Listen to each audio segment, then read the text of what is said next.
All right, we are back. It is a very sultry July 5th over here as we record the podcast. Very hot outside. It is very hot outside. This is the dog days of FPF right here. I always find so in this case we have 11 weeks, right? Yeah. So weeks 8 and weeks 9 are my dog days of FPF because you pass the halfway point.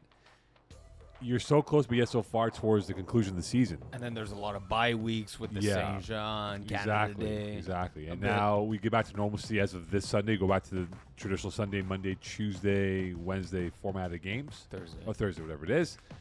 And then that's it. Next week's the last full week of games. So you have that Sunday, and that's it. We're in playoff mode in 10 days. In 10 days, we're done. That's crazy. Good. Yeah. And then playoffs. Playoffs begin. And then Playoffs? Yeah, doing the echo there. Eagles having too much fun today.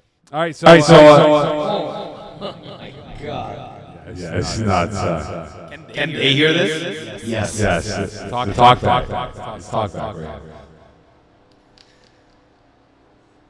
Eliminate that. All right. This is too loud now. What is that? He's having too much fun, this chooch. What are you doing? I'm playing with stuff. Yeah, you are. Please stop playing with yourself. All right, let's get back to normalcy here. Turn the knobs normally, please. Thank you. Hey, the knob man. All right. Anyway, so we're in the final 10 days of the season here, and just a couple of things here. Fall Cup announcements will be made in the coming weeks. Ooh. What is the Fall Cup, Mo? Fall Cup is played between the fall months, September, October. No, that's when is the Fall Cup. What is the Fall Cup? Oh, what is Fall Cup? It is a unique style of a season for FPF. It's not your traditional winter-spring seasons. And that's all I can say. We can break it down like that. It's a different format. It's different. We have 4 tiers, so there's a bit more of a conglomerated, mixed, smashed division. So it's usually a season where you get to kind of test your skill sets, where you can also bring in other players that you've never sometimes perhaps haven't played with before. Just a season to kind of mesh with different players from around the league and test your abilities. For example, I will probably be making a tier 1 team. Oh, look at that, eh? Yes. And also, we do test the rule. We will test the rule out this There's fall. usually something we try and that's new for the winter season. Like, for example, the onside kick originated in the last Fall Cup, and it was so well received. Now, granted, we got feedback over time when we adjusted it in our rules committee for the subsequent winter season, but that is where we tested the initial design of it, so that worked really well. Yep. We also tried the beanbags were beanbags. tested. Yep, with changing that up. We also tried a new playoff format with a bracket. Not only just a bracket, but a double elimination bracket for the top seeds. Yep. So that was from pull the curtain down, as Pease likes to pull the curtain down. Peel the onion? No, pull the curtain down. You are the Wizard of Osmo. Yeah. Yes. And I am the Lion with the Heart. Yeah, that the logistics of it was not fun. Iggy but is a scarecrow without the brain. Yeah. the logistics of setting Pease it is up Dorothy? and Dorothy is Peas. Yeah. Okay. of setting up the shoes. brackets and seeing who was playing who on a daily basis Yeah. was not fun, but the actual playing of the format and then playing it out was a ton of fun. And having Fall Cup's also 8 games instead of our traditional 10-game season. And I think it's split 4 and 4, right? Like you get your first 4 games. Oh, we stopped didn't doing do that. Yeah. Thank God. Thank you. Well, no, it's not a bad idea. In theory, yes, but then in practice, your stats were split for the season. Yeah. It was It made it a bit of a tricky situation. Yeah. Anyways, in the end, this double elimination format allowed some teams to play like up to 14 games, 15 games, I think it was. So it was a cool time. So yeah, Fall Cup's coming up. Which will begin just after Labor Day. Yeah. Week of Labor Day, the Tuesday. Dates have not been determined yet, but No. you if you want an idea, look at past years. We've had Sundays, Mondays, Tuesdays, and I believe Wednesdays as well. Yeah. And it depends on field availability and referees too. The big thing that's in the fall, and we do a different format because, like we said, I'm not going to call it the optional season, but a lot of people have commitments into other football programs, whether it's CEGEP University, even high school for that matter. And so because of that, and referees too, and coaches, so the field availability as well as the player availability is very different. And so as much as we kind of consider it an official season, it is kind of like the playground, let's call it, of FPF. Yeah, it's a testing ground for us to do different things. Anyway, so although I will say this year, one thing we absolutely are going to do differently is we are going to be applying the cap system on, rather the rating system to results for the Fall Cup. So in previous years, it was exempt. Whatever you got wasn't ratings. updated. Yes. Ratings will be applied for fall this time around. Right Oh, after the boy. fall season. Correct. so ratings will be out. Usually it's about a week after the end of the spring season. So spring season will end August 6th, 7th week. So middle of August is when the new ratings will come out for the players. I think it's earlier than that. I think yeah, Eagle was it's when saying it's when the regular season finishes. week Oh, after regular the season. I beg your regular pardon. season Sorry, plus a I week, apologize. usually. I apologize. So we're looking at like end of July. I Yeah. say a week. I can do it in like 24 hours, but If like Eagle end wants, time. you can do 24 minutes. Yeah, end of July. could. Actually. Now you're not talking about ratings now. Yeah. Okay, so keep an eye out for Fall Cup. We'll start unveiling the plans, the dates, the sites, the format in the coming weeks, along with one or two new rules that will be tested. Right? Perhaps we'll find out from the committee in the coming weeks here. Don't forget, please double check the times and dates for the finals. That's important because those are locked in, and we know that it's August 6th and 7th, which is Sunday, Monday, not your traditional Saturday, Sunday. So please check it. It's Sunday, Monday, which is August 6th and 7th of this year. And check where your division is. And if there is a conflict that maybe you're playing on multiple teams and they're in the finals, we'll make the adjustments to make sure that you're not going to be caught fatigued in your second game playing it back-to-back in case there's that scenario. Well, it could happen. What's It wrong could with happen. that? I'm saying that it could happen, but we'll make the adjustments. Just check what adjustment. Yeah. We wouldn't make an adjustment. Well, the scheduling. If you play an A and B team, you're not going to play back-to-back hours. You're going to spread them out. It's already locked in. I know, but you can change the order of what. Why would you do that? It's because locked in. You want to give players. Ask Rob. You want to give players proper time rest period in between games. I played back-to-back last finals. Yeah, but no one cares about you. Yeah, I know. Exactly. No, but seriously, Oshiaga is Sunday, August 6th, so definitely check that out if you're going to Oshiaga and you're potentially in the finals on Sunday, August 6th. Absolutely. also you two don't buy F1 tickets for next year. Yeah, June 9th. Yeah. Oh, hey, okay. Are you serious? Oh, really? Amazing. Where are we going? Hold on. Let me tell you a story. Wow. Hold on. Tell you a story. Okay, let's get to the show here. But okay, so when Rob Capetta got married, it was in 2015. Okay. And so it was winter season, and we didn't know where he was getting married yet, right? And he announced it on getting married at Mont Blanc, right? In Laval. So Eagle goes, we're going to Quebec City. Wow, we're going to Quebec City for Rob's wedding. That's amazing. Can't wait. Yeah, man, Mont Blanc, right? That's amazing. Guess where we went? Laval. Yeah. Eagle, you idiots. So where are we going? I will tell you off air. Okay. Quebec City, here we come, baby. Because everyone's going to crash your wedding, Eagle, otherwise, the whole FPF community. Hashtag NR's coming out, man. You went to the party 10 years ago. They're coming out to this hotel. party. Side note: I need to know Joe Morgese what time we're calling him at. 8:30ish around. Okay, let's get into the show. We kind of been going off Yeah. the rails here for a while. All right, June 9th. Perfect. Lock and loaded for that. It's F1 weekend as well, by the way. Well, that was the whole. That's why I'm saying don't buy tickets because you're busy the Saturday is what I'm telling you. I know. Oh, please welcome Mr. Paulo Del Rocco. It's Eagles wedding, not Paulo's wedding. Oh, my bad. All right, co-ed. Let's dive into co-ed 2 and 3. Yep. All right, co-ed 2. Pick 6. What's their ceiling? And what's a favorable matchup for these guys? An unfavorable matchup for these guys going towards playoffs. Yeah, so they're an interesting team. They have one loss on the season. Are we talking about Pig 6 or Pig 6? Pig 6, co-ed 2. Sorry, co-ed 2. Pig and the number 6. They have one loss in the season. Teams that only have one loss in co-ed 2, Kiss My End Zone, the IG team, and Pig 6. They're not, obviously they've played before, but really it's their first season as a unit. Mm-hmm. And I'm curious what you think about the Mo. I've seen them once or twice. I believe this is the game. Actually, I took this picture. Are they a true contender? What is their ceiling? Are they a second round, third round? Can this team make it all the way to the finals? What are your thoughts on this team?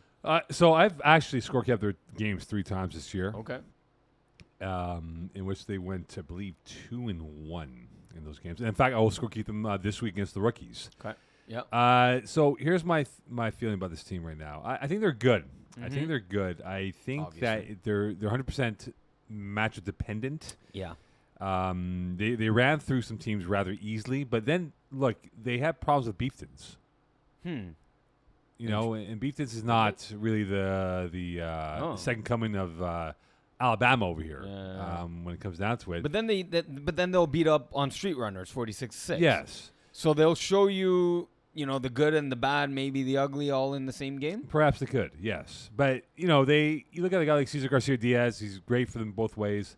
My favorite name in the FPF, Tony Vo. I think he's the best FPF name in the league. He has a rapport with Vincent Chung we know very well from the days of Save the Turf Tolls. They are good. And now you have to wonder for a guy like Emerson Peterkin, right? He's the game changer for this team. He's played 6 games, so he's going to be playoff eligible. Yep. He is an eraser for them on defense, and he's so unassuming, right? He's humble, he's confident in how he plays, a great two-way player for them.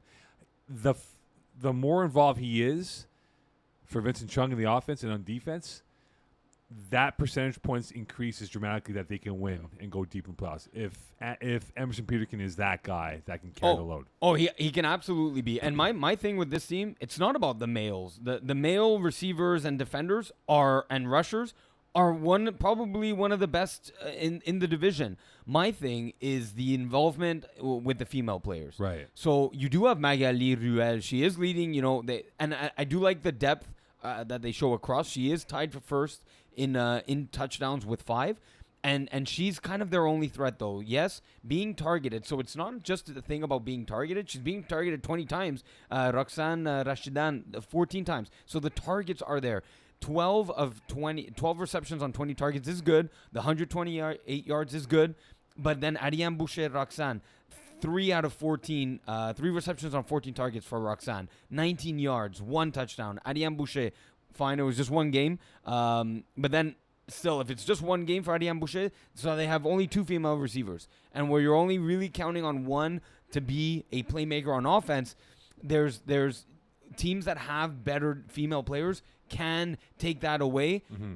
Then you're really relying fully on your male players, and we've seen that's not led always to, and most of the times, to success in co-ed. Right, so here's the thing. Their final 3 games could be very well playoff matchups for them, right? They're going to play Vultures, they're going to play Fit Squad, and they can play the Rookies. Yeah. Okay, this is a good test down. It's a really good test for Pick 6, right? Because they are locked in with easy fun, but that can flip-flop. They can move up and jump Vultures. They can move down and be tag teaming up with Fit Squad. They're sort of in that stock market line where they're going to be up and down, and if they win the lot of games that they have left, they could be 8-1-1, right? Which would give them 17 points and a chance at first place. We'll see. Who knows? That's a little bit further down the road, but those 3 games will not be easy for them. The Rookies present problems for them. Fit Squad will be problems for them. And, of course, when you look at the Vultures, I know they're a team that's sort of in transition with the roster component with Rachel Valliere no longer there, out for the year. That's not going to be easy for them. So if they go 2-1, I think that's okay. So, and just to wrap up for Pick 6, of the 3 remaining games, which one's a favorable matchup? Give me the favorable matchup. I'll give you the unfavorable matchup. I think the Rookies is the favorable matchup, but that won't be easy for them. Yeah. I think it's Fit Squad for the unfavorable matchup. I think even though, and we'll transition there, Fit Squad's on a 3-game losing streak, I think their experience overall, having built that chemistry over more seasons than Pick 6, makes that, and they can match them in the athletic department and the playbook department. I think that's a bad matchup for them. But speaking of Fit Squad, like I said, on a 3-game losing streak, are they in trouble, Mo, heading into the playoffs? Seems like they're almost locked in, not mathematically, but pretty much locked in for a playoff spot. Are they trouble going into the playoffs on a 3-game losing streak? I will say they are stumbling. They're wobbly like Eagle and Peasy were for Rob Campana's wedding in 2015. They're stumbling at 2:45 in the morning with no sense of direction right now. You can go back to the game against Deep Balls in late May. Yeah. When they lost that game in Laval, and that was the first outdoor game for them, and they kind of weren't the same, and then they beat you guys the following Monday. Yeah. But then they've been up and down. They wrecked Beeftons, which was expected. Mm-hmm. They lost to the number 2 late team. Lost to the Rookies. As I said, they're going to be problems, and Easy Fun beat them. I don't know. Maybe they're reading the press clippings that they might believe they're better than others, right, in terms of their talent level, but they're not playing up to the level that they're supposed to be. It's a very good team. It's a very good team. Yeah. David Michel's a very good player. You look at Laurence Pompignan, we know very well. Yeah. Slim Taï is a guy that we know very well. Hugo Lepin, we know him very well. Quarterback play is something that we have to look at. William Bourard has had a really good season. Mm-hmm. It's also bounces and bounces going here and there, and has not gone their way. Now they get one more game against Pick 6, which will be on July 9th on Sunday. Outdoors. We'll see how they do. See. Again, like you look at the outdoor games so far this year, they scored 18 points in one game. They scored 28 points, right? In a loss, yeah. Both losses. And they lost all 3 outdoor games this year. So this is their 4th outdoor game now coming up for them. No, they beefed in outdoors. I beg your pardon. Yes, 1 and 2. Yeah, 1 and 3. Because Right, 1 and 3. 1 and 3. Yes. So this will be their 5th outdoor game. Right. So what is going to be the game plan? Because this is their last tune-up game before playoffs. And in all likelihood, they're going to have a very tough matchup in the first round. Yeah. Yeah, it's going to be a higher seed. And Pick 6 is a good entryway into the playoffs. So was Easy Fun, and they lost by 11 points. So 2-possession game there. I caught a bit of that. They attempted for the onside pass, didn't complete that. Pretty much sealed the deal for Easy Fun. Pick 6 will be a good test for them. They're gonna get a tough matchup in the first round, and that would be surprising if they had a early first round exit. They got knocked out last year by Chris Rive and that version of the Pick 6 Badgers franchise. So could it be another early round exit for Fit Squad? We'll have to stay tuned. Yeah, that's it. All right, so Alex LaRoche, we know him very well. We know you know a lot of people very well. Yes, Mo, we do. We tend to DM each other on Instagram once in a while. Yeah. Okay. Hi, how are you? Good. Excellent. How's your trip? Fun. Perfect. That's what your DMs look like? With Alex LaRoche. I can show it to him right now. Okay. You can read them if you want. Okay. So Alex LaRoche apparently broke the Apparently. apparently, because it was cheapened by the fact how they approached it. They broke the single game record for most receptions in a game. Yeah. Which was 24, right? 24. 24. He had 24. 24, which was once held by Yoni Layer, I believe, whose quarterback was who? Jeff Rosenblatt. Ooh. All right, so 43 catches, 283, 3 touchdowns. Now, listen. This is my clip right here, by the way, Eagle. What's my clip? What's a clip? This dude has been complaining to Ryan Dobbs-Garnett to throw me the ball. Can I get the ball? Can I get the ball? Can I get the ball? Can I get the ball? And what does Ryan do? He goes to Oriella Poirier, the better receiver in terms of how he looks. He's an Adonis. Alex LaRoche is unassuming. Mm-hmm. Congratulations, Alex. You got yourself the record for most catches in the game. What does that do for you? You're still not going to catch David Gutkovsky for first place for most receptions in the season. You're 7 behind, big boy. But you know what? You wanted those 1-yard catches? Congratulations, my friend. You got it. Enjoy it. Wow. So that's my clip. Yes, I let you finish your clip. So now you've set another challenge for him, and he's going to make another bet with or another offer to Ryan. Make me the leading receiving leader in Co-Ed 3, and I'll give you another free massage for 1 hour. You challenge. He that's you don't know about this. He offered Ryan Dobbs a 1 hour free massage to get him the record for. Is he like a masseuse? Yes, he for a living. Yes, I did not know that. Apparently, he's very good too. I have to go see his hands then. What? I have to go see his hands. You have to go see his hands. Yeah. Okay. You're gonna massage his hands so that he can then give his more hands massages. His hands give me a massage. Not after a challenge like that. You never know. Giddy up. Yeah, so that was FPF breaking records here, and Alex Laroche. Very reliable. You know what he does, especially at the snapper position. Very reliable hands, and just one of the guys that on third down, regardless of the game situation or the level of play, that he's one of those reliable guys on third and fourth down to get you the first down when it's third and short, third and 3, fourth and 2 type situations. He's one of the more sure-handed guys in all of Co-Ed. Yeah, when he cries and complains, yo, where's the ball?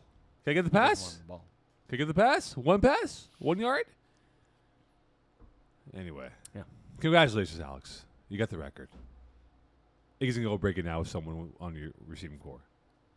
Oh, that would be funny. If now, like, Alex Noel got, like, 25 receptions in the game. I hope so. That would be funny. I hope so. I hope he does. Okay, on to women's. Red Nation. Look, I said it before I went on my little break last week. Mm-hmm. They played Le Petit Miette. Was it a sabbatical? It was a break. I was off. I had the Alliance last week. So a sabbatical. It's not a sabbatical. Sabbaticals when they go long term. No, it's not. Yeah, it is. It doesn't have to be. Yeah, it is. It's not like just a week. These guys. Sabbatical can be as long as you want it to be. What about Red Nation? You said about them what? Okay, Le Petit Miette. I said they're peaking at the right You were time. paid for it, right? Yeah, of course. Yeah, so it's a sabbatical. Yes, Le Petit Miette. Yes. Yeah, I'm just waiting for Eagle to post on the screen for those It's to see. traditionally a year, but it doesn't have to be a year. Because it's usually associated with higher education. See here, he's just taking a sabbatical from this league. It's referred to as a rest or break from That's work. a parental leave. An extended period of time intentionally spent on something that's not your routine job. Would you consider FPF your routine job, Mo? No, You don't. no. I just press numbers on an iPad. Just breaking news. He's a knob pusher, just like you, Eagle. All right, Le Petit Miette. Said a few weeks ago they're peaking at the right time. Yep. They had a slow start out of the gates. They lost to Blue Thunder, and now they're in second place. I don't want to play this team in the playoffs. You don't want to play this team in the playoffs? Don't. If I'm in the women's division right now for Div 2, No, it's a team you would want to avoid. I You see want I to- know what Mo's saying. yeah, because you got MCV who's played very well at quarterback, and she is an intense player who has found her rhythm. The receiving core is really good. I mean, you talk about the depth of what guys can, what these players can do. MP Dalpe has played very well. Struthers is a very good receiver. Yeah. I mean, like they have 4 receivers at 20-plus catches this year. Rachel Shea is an excellent under-the-radar receiver as well. And to see what they did against Red Nation, who are now kind of licking their wounds right now and probably waving the white flag. They had high expectations coming into the season, and now hope to make as long as they can of a run in the playoffs. But LPM, we might be broadcasting this team on the road show in 3 weeks from now. Possible, especially as Rachel Shea, Rachel Shea, as you were saying, or just mentioning here. The game against Red Nation, she was really patrolling the middle of the field, breaking down on passes thrown anywhere that was anywhere where the ball was thrown near her. She ended up with the game with 3 interceptions, an extra knockdown, and one of those interceptions going back for 6. So she completely wrecked the Red Nation offense, as much as Geraldine Cabillo Abante is filling in the shoes for Rachel Valliere. When a player like Rachel Shea is there patrolling that middle of the field and really taking away everything, the Red Nation offense is really left with not much else. No, and and Gigi Cabillo Abante has not played in over a year. Like, she's been away teaching Spain and overseas. And now you have to wonder, right? Like, you look at Alison Sobel. I mean, unfortunately, since she came back from training camp with the Alouettes, she's thrown, I believe, now 9 INTs in the last 5 games, and with that, 9 touchdowns. So 9 and 9, that 1-to-1 ratio. You break even on that. Yeah, but that's not the even you want to break on, right? Like, that's not the proper way of doing it. And I just don't know. Again, I know we dissect this team ad nauseum. Because you know them, we love them, we adore them and stuff. Yeah, but great girls, yeah. Great group of women on this team here. But they are going to have to pray to the flag football goddesses For good matchups. for a good matchup because they don't match up well. And I'm not saying that they have, saying that the matchups that they could have are not good for them. Because right now, when you look at it, 8 making it in the playoffs here, they could be locked up with Wolfpack. I'm thinking Wolfpack. That would be tough, yeah. What's a good matchup for them? I think Blue Thunder would be a good matchup. I don't know. Amongst these teams. X and X barely. I Right. think X and X tied them. Right, yeah. You know who? BIT. No, I think Bit's a better matchup. Is a team that could handle Red Nation. Yeah. Like, so who is it then? Eagle? Yeah, you about to say something? Yeah, so I was going to say Red Nation is actually playing Bit in their last game of this season. Okay. They're currently sitting at 3-5-1, which is 7 points. Yep. Here's a fun question for you, Mo. Yes. Do you think Red Nation will have a better or worse percentage record than the Montreal Alouettes this CFL season? Okay, so we got to do the math here. Okay, so right now they are sitting at 7 of a total possible 18 points. Yeah. So they're sitting at 389. But If the tie, they the tie, win, but they the go tie up to changes 450. It, though. Yeah, but the tie changes the it's percentage points, though. No, it's That's what I points. just said. He just I did seven points. Points over total available points. did So right 7 now they're over at 18. 388. If they win their next game, they go to 450. No, If the they Owls win- have a better record. Yeah? Yeah, Owls have a better record. winning percentage. Yeah, I think the Owls would be Yeah. 99. 500. Yeah. But it'd be close, though. It'd be really close, though. Yeah. That's But yeah, I just don't see the matchup for them. I don't know where the matchup really. Blue Thunder. You know, X and X. I don't think so. I think X and X is finding themselves better now than before. Yeah, that's not untrue, but I'd still like if you're asking me for 2 favorable matchups, Blue Thunder and X, because it's not Bit, it's not Wolfpack, Supernova. No, Supernova's good, man. There you go. So and definitely not Leptim yet, and obviously not Wildcats. Wildcats are going wild on this division. Yeah, no, again, tough. It's tough sledding for them right now, and they can get the golf clubs out probably a little bit earlier than expected. It's unfortunate. Went off the rails because of the glitches. The quarterback changed with Sobel being away, and then now Rochelle being out. It's not going to be easy for them. Emmanuel Brassard ranking all time amongst the FPF women's quarterback. When all is said and done. Luck, you know who my homegirl is. Oh yeah, I know. And she's at the top of the leaderboard She's right now. Queen of the Manor. Yeah, I mean and we're talking about Sarah Parker, obviously. Oh, I'm talking about Mola Cass. Ooh. She's the Queen of the Manor. Well, clearly the golden girl right now is Sarah Parker coming off national championship in Halifax. Yeah, but that's the thing though, right? Like, Sarah Parker is a phenomenal flag football player, quarterback, right? And what's the show about again? Yeah, but flag football. But we have to see her win it here now, right? This is her best chance to win a championship, right? As a quarterback for a women's team or co-ed team. When has she won a championship yet in FPF? Good question. No, I don't think she has. She lost. She lost in 2021 in the September 2021, right? When we Fall Cup, right? Lachine, yeah. Or spring season, whatever that might have been. I forget what it was. 0 championships. Yeah. Right. So has she won a championship yet? No. What? That's the missing. Can we book it? Can we book the championship? Yeah, no, for her? but that's the thing. Women's one? It's her best ever chance to finally get her first silverware in that box on her player profile and say, I am a champion in FPF. Is it going to mean as much? No, because it's a very diluted division, unfortunately, because you have the powerhouse team. And look, respectfully, that's what it is. It is what it is. Yeah.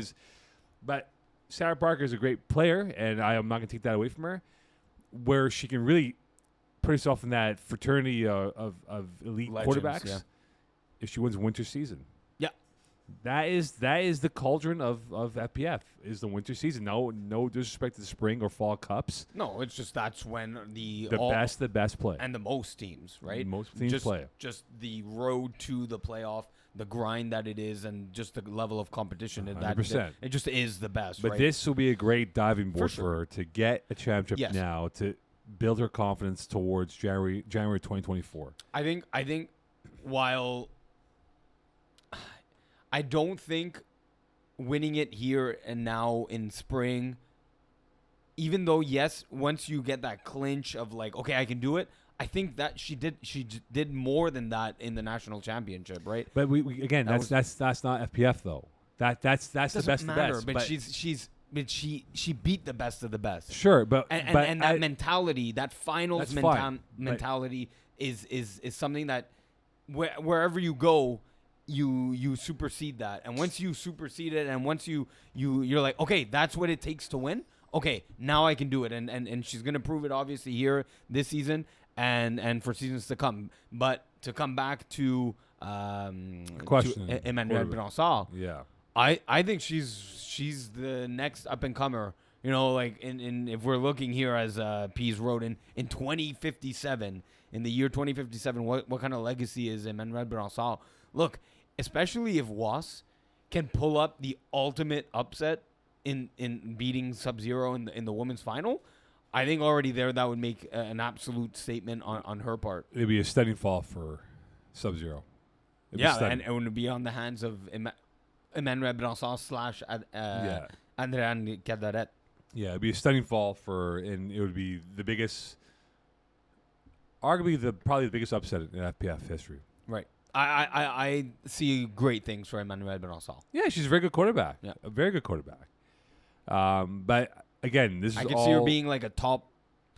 Obviously, Vanessa Beery's in there as well with her with her accolades. Top 4 quarterback in FPF. Yeah, and it's all the diving board towards the goal of what? Winter season 2024. Because we expect to have a bigger division, I would assume, right? We had, 8 in women's 1? I believe so. Right? Around I that, think we'll probably be 10, maybe more. Yeah. And so the value of depth gets diluted because you're going to have more teams and whatever it is. Anyway, point is this. Brassard is a very good quarterback, 100%. She has a chance to really shock the world and dethrone what we've been anointing for the last 4 or 5 weeks, Sub-Zero being the champions. It's gonna be. It's obviously a snowy, chilly mountain to climb, almost Sub-Zero levels. Sure. Thanks. Yeah. Insert cricket. Chips, Yeah, I wish. Come on, goddamn, produce the show, Eagle. The silence is more. Is more definitely More rewarding. It's more humbling. stronger. It's It's more stronger. humbling. You don't deserve the FX. No. It's more humbling to have no reaction. All right, on to Div B, and then Joe Morgese will join us at some point in this hour. Cool. Okay, so Poseidon's Kiss, outside of playing Beers and Brownies, is 5-1. How good are they? What was that? You like mumbled your way through that. Poseidon's Kiss, they're Yes. 5-1. They're 5-3. Yes, but 5-1 against everyone else but Beers and Brownies. Right. How good are they? They're a really good team. And I think both offensively and defensively, so just overall as a team, a lot of depth. I mean, in division, what? Mm-hmm. They have a lot of depth, that's for sure. Oh, like the roster's huge. Yeah. Yeah, but the depth is solid all around. Although the lower end of the depth, and especially it's Division B, right? There's like almost no bad players. So they could be had at the 4th and 5th defender level. If you have a particularly good matchup, it could be exploited. But overall, I think this team goes as far as Rocco Cristiano will lead them. Because receiver, they have the immense talent. Although, as good as the talent is, because it's right up there, it's in the top 3 conversation where they are in the standings. Their care level is that the right way to phrase it? Like, if they are fully motivated, that team's incredibly Investment. Sure. Yes. Are they invested? Right.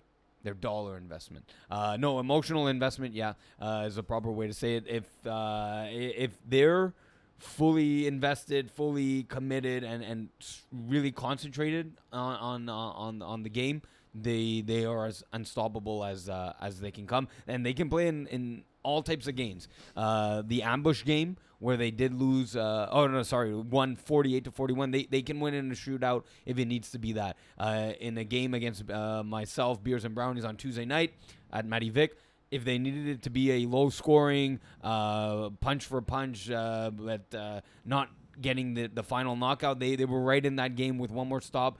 They had a chance to come back at the end of the game and tie it up, maybe even win it. They are a very good team. They're definitely a top 3 or a top half team in Division B. My concern is their roster and how many players will be eligible for playoffs. Right now, they have 6 that are qualified.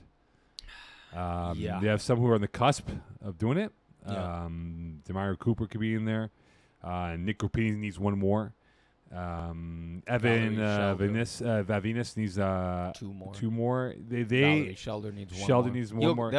Well, they should get there. They should, right? I mean, they have a few games left, but what lineup are they going to field come playoff time? They have athleticism. They have great receivers to work with. Juan Edgel has had a really good rapport with Rocco Cristiano. Mm-hmm. Don Benevento is a veteran leader who brings that wise words for them. Yes. Corey Williams is a guy who's emotional in terms of his not in a bad way, but he's very emotional in terms of that he plays off of emotion, right, in a good way. But now you have to figure, right, can they get all these guys on the field at the same time? Can these guys all click at the same time? Because, look, a guy like Jared Taylor, who's exceptionally talented, he tends to freestyle a little bit out there. Yep. He got caught. He got caught. Oh, he got caught yesterday. Yeah. Tuesday night. He had a go ball all alone. He's putting his hand up like, hey, I got a TD. And then Sanders at the last second when it was I'm like, oh crap, this is a touchdown. Sanders at the last second just got a little finger, got a hand in there, and broke up the play for a touchdown where he was kind of showboating a little bit and he got caught. He absolutely got caught. You said it without even knowing it. He got caught. The Armada, as I like to call Sanders, Armada. Armada. Yeah. Okay. He's like a big ship. He's awesome. He's a great player. Yeah. A bit emotional. At times. A little bit emotional. So yeah, he's like that friendly giant, but when he gets poked the wrong way, he becomes a bear. Yeah, a grizzly bear. What type of bear would he be? A grizzly bear, a polar bear, a panda bear? Grizzly. He's like a panda bear. Panda. Yeah. Oh, pandas can be quite aggressive when poked. He's you know what? That's not bad actually. Yeah. They're sweet. We'll call him a panda bear. Okay. That's it. Eagle? You gotta think outside the box a little bit. The koala bear. Oh. You can be a koala bear. Yeah, koalas get very defensive. You know, they're not big though. No, but they're not trustworthy of outsiders. And they sleep 18 hours a day, and the other 6 hours they eat. That's amazing life, man. I'd love to be a koala bear. Like the sloth life. And eucalyptus leaves are a little bit medicinal, if you know what I mean. Oh yes. Mo loves that. The trees. Yeah, Peas is Peas is like a koala bear. Yes, Peas is a koala bear. Peas will be a koala bear in the next few months over here coming up. Okay, so I think they have a good team, but it's a question of making sure everyone's eligible for playoffs. Yeah. If they are eligible, then I think they will be an issue for whoever they get in the first round, whether it's Run It Once, B-Raves, or Ambush, and whoever else they will face in that first round of the playoffs. Okay, so when you look at it right now, Iggs, we could have all 8 teams at 500 or better, 5-5 or better. Yep. Is it going to happen? Parity, yeah. Oh, Division B is awesome. Division B is look outside of seeds 9 and 10. Look, Ambush will finish off the season against Beer Belly. They should win that. They should win it, so that would bring them to 500.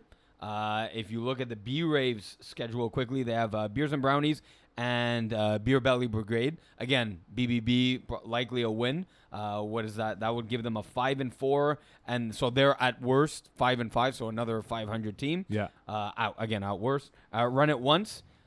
Easy W and play Mangoose again. Should beat Easy W. That brings them to 5-4. So Garrett almost get no disrespect to Easy W there, but almost guaranteed of a 500 or better.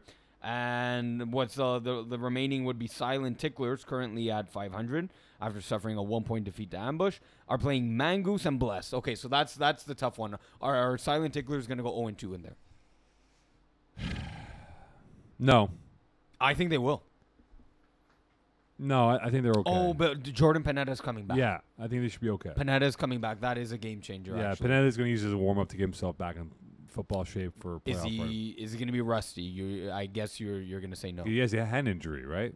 I don't know. Yeah, I think it's a hand injury he has. That's why he's not playing. Well, he played receiver in Division D last Thursday. Yeah. With DNE. But now as a quarterback, they've had Paul Lapierre come play a few games. Yep. One went 2-1 in that time. But Mangoose and Blessed, you got to go score for score with these teams. You have to. So that's where and normally I would trust Panetta to do it, but with factor in the hand injury, can he do it now against Mangoose and Blessed? I think he will. Mangoose, that's gonna be over, and Blessed will be an over game. I think now more for Panetta is just to get in rhythm. I don't think they care, to be honest with where they finish. It's just I agree. I think it's the one to get him back the reps and just kind of shake off the rust and get ready for the playoffs. But will they be the one team that doesn't go 500? Because we believe everyone else will. I think they will be 500. I think they'll split with Mangoose or Blessed. And actually, Mangoose has only played 7 games so far. So you think they will be 500? They split. Yeah. And then Mangoose has Poseidon's Kiss, Silent Ticklers, and Run It Once. Are they getting over 500? Yeah, one more win. They've seen one more, right? Yeah. And they'll get the one. They'll get one. I don't know where it's come, but it will come somewhere. One. Yeah. They'll get that. And okay, so every team will be 500 or better. Awesome. You break even on that front. Awesome. Nice. All right, so for Defensive Player of the Year, Joe Morgese will join us in a bit here. Defensive Player of the Year. It is a tight race. We look at the stats right now, going into the final 2, if not 3 games, depending on which team you are. I don't know who has the edge. I don't Interesting. know. I don't know who has the edge because it could be Jeremy Augustin of your Beers and Brownies. James Langshaw has a good year. Phil Farran's had a really good year. The pick six helps. The pick six helps. That could be the difference in why he wins. LP Thibodeau's had a good year. Oliver Cerise had a good year. But, who could it be? I mean, you look at the pass rushers, Ralph Morelli won't win it, so it's going to come down to INTs, and it could be that pick six for Phil Farran that wins him the DPOY. Yeah, right behind him, like you said, LP Thibodeau of Beers and Brownies as well. Would be one interception short of just matching Phil's stats there. That's interesting. Yeah, I'll put the last the top three would be Phil Farran, LP Thibodeau, and I'll go with my guy as well, Jeremy Augustin. I think those will be the top three. When we look at this come next week, come 2 weeks from now. Yeah, this is too close to call. I think I can go Ferrand 1, Augustin 2, Langshaw 3. So he could put on a run here if he gets another couple more INTs and maybe a pick 6. And that's the name to watch out for, I think, for the higher divisions. Yeah. Already we've seen him play in Division A with Jeff Rosenblatt. Yep. I think he could be on the radar of other high-end divisions into the whether they come back fall, if not into the winter season of 2024. So I think that's going to be key. And also, you know what? Keep this name in mind. Oh. I'm waiting. Keep it in mind. Keep in mind. Yeah. This name right here. Your boy, the Armada. Oh. Because Sanders Armada's at 3 INTs and 3 PDs. Yep. If he can With sneak 23 in, tackles. Yeah, if he can sneak in 2, if not 3 more INTs plus a couple more PDs, he might be the guy to watch out for. And I saw him after my game with playing with me, play with All Madden in Division C, and he rushed. Who did he rush? Simon Blais of Air Force 1.2. Right. Oh my God, he can do it all. He got a sack, a big PD. I'm like, oh man, he's a threat like, to rush as well. I didn't know that. He's like a condor out there. Yeah. So if he lines up, gets him maybe a sack, a few more PDs coming as a rusher, he could be a dark horse to win it for sure. Eeks, do you want to go Joe Morgese now, or you want to wait and do one more division? I gave him a 10-minute warning a minute ago. Okay, so we can do one more division because he's doing his pavé. His Pepe? His pavé. His pavé. driveway. Right. So we'll do Div C and we'll go to Joe Morgese. Cool. You can do Div C in 10 minutes? 3 minutes each, yeah. Well, we can do Div E, right? We can do Div E and then kind of. Yeah, let's do that. Yeah, we'll segue him in. Let's do Div E, finish off Div E with Joe, and then dive into Div D with Joe. Yeah, we do both. Yeah, we can do Div D with Joe. Yeah. Yeah. We'll kill 2 birds with 1 stone. There you go. It'll be a fast-paced show today. Okay. Another way to say that without animal cruelty? No. 2 birds with 1 stone. Hey, didn't Peter came after someone? Mahomes' wife. What? Yeah, but she probably deserved it. Let's be real. Well, Google it. Mahomes' wife was with a dolphin at some resort, I guess, and the way she was holding the dolphin, they thought it was wrong.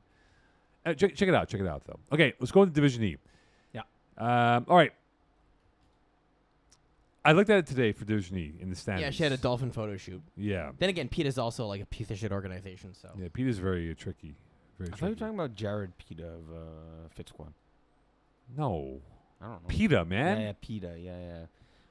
Like the bread. I'm hungry, yes. Yes. That's what I was thinking. Okay, PETA chips.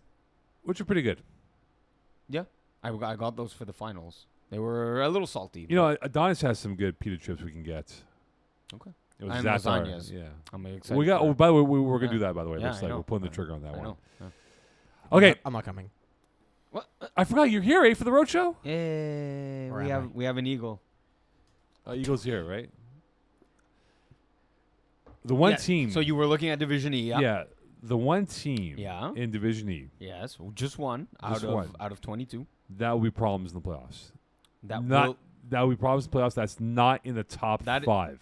That's a ambiguous way to phrase that. They're gonna be a problem. They are a problem like internally for themselves or a problem for other teams. Just read the question mark. They're problems. They're gonna be a problem in the playoffs. For other teams. Yes. Not in the top 5 or top 6. Oh, Well, wait. who are Look at not- it from a different perspective. Which team is skating their way through Division E who will run into problems in the playoffs? That's a different question. I know, but you can do both. Okay, in a second. I'm adding chaos to this show. Yes, I know you are. I I know see you that. are. And Pease is loving it. Yeah, I know you are. Okay, no, I like Mo's question better. So a team outside of Answer my 6. question, damn it. top 5, top 6, who will pose problems. Okay, I like this. I mean, we kind of talked about 2 of these teams last week because of the points for are a little lower, but showed them TDs in prime time. No, give me Pasta Arabiat. When you're scoring 237 points in just 8 games, offenses, the game is an offensive game. If you can score points, and Pasta have shown that, the Spicy Boys, give me that as a team that poses problems who's currently outside of the top 5. Look, I'm gonna go with show me them TDs. Okay. Seen him a couple times now. Down, Corona has had a good. It's his first year's quarterback. He's a receiver by trade. Yep. They're 5-2, but it's a supporting cast that makes them make it easier on him, right? Because you have Peter Abbandonato, who Laval Rock player, Very, very fast. Very I fast finally player. saw him very fast. Exactly. You got Jay Yanakoulis as well, very good player as well. They do have pieces in place to make a run. I think it's also matchup dependent for them on who they get in the first round, if not second round. But they had depth, and this is the key for them here, Iggs, what they do. Their defense is the reason why they are 5-2. Because right now, when you look at it as we speak, they have over 20 interceptions. They have 5 pick sixes. 96 points against. Yeah. Under sub 100 after 7 games is very good. Exactly. I just think that the way that the playoff format is for this division, they could be a problem, and it will not be an easy out for whoever they get in the first round. Fair. I mean, I saw the quarterback stats, and I don't like a 2-to-1 TD to INT ratio. But when your defense is helping you, with 3-4 interceptions somewhat per game, that counteracts the 2-to-1 ratio. Makes it more like you're actually 3-to-1, almost 4-to-1. Right. A team like Trailer Park Boys, I'm not convinced by. I don't. I don't too understand. Erratic at quarterback. Can you believe that like my team and theirs at one point were like similar? They beat me like in a win and you're in playoff scenario in like fall 2021. I can't believe they're still here. It's sort of like I'm trying to think of the comparison here. Like a Trailer Park Boy. No, it's like Great. This is great. This is awesome. yeah, you know what it is? It's like you're Steve Jobs. It's what? You're Drops? like Steve Jobs. Oh, Dead? No. Dead Lee. They forced him out, right, from Apple. Okay. Came back and he took over. You ran it with it, right? You got forced out of the playoffs by Trailer Park Boys. You came then I back and you ran it. ran And with look it. where you are now. You're on top of the empire. Oh. DeVay. Oh, thank you. About to play Tier 1. I'm not buying Trailer Park Boys. I don't think they're Yeah. good enough yet. Not you two.